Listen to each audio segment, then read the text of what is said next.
The kind of cool stuff we can learn from our kids, isn't it? I was at a soccer tournament today. My daughter at a soccer tournament. My daughter's a great soccer player. She's on a really great team. I think they went 9-2 this season. But they are not accustomed to playing at the level that they were put into today at this tournament. They were playing against girls that play in paid leagues and things like that. And it was a very high-end, highly competitive, very physical tournament today. And it was amazing because the girls expressed their anxiety in advance. They said, Daddy, my daughter said, Daddy, these girls are club players. And I said, hey, listen, your team is as good as any team that's out there or better.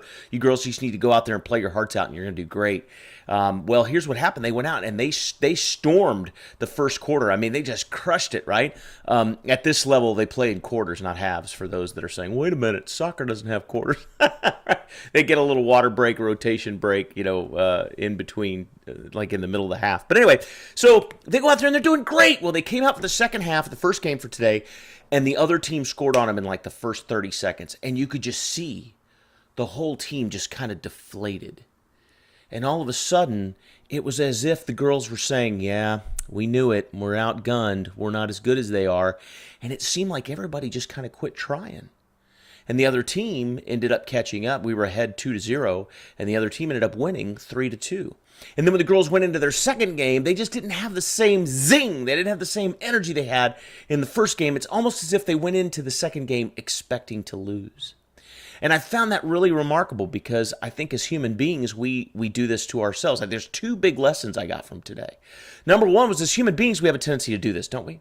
We have a tendency to project failure or struggle in advance and then take any little sign that comes along as validation of that preconceived idea, and it sucks all our enthusiasm and all our energy. Don't we do that?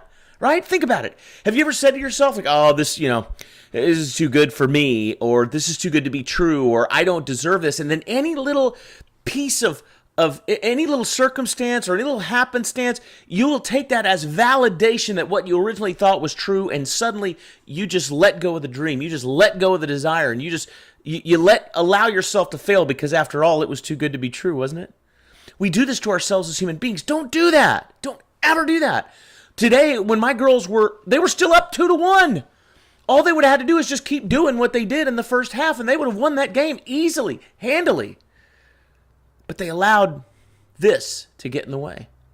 The second lesson that I took away from today was my daughter was very frustrated. She came out in the fourth quarter of the second game, and she was very frustrated. She says, Dad, none of these girls they just quit. They've just quit trying. None of them have any enthusiasm. They don't have any urgency.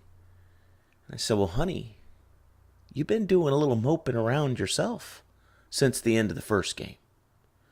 And the look on her face, and I said, be the energy that you want this team to have. Be the example.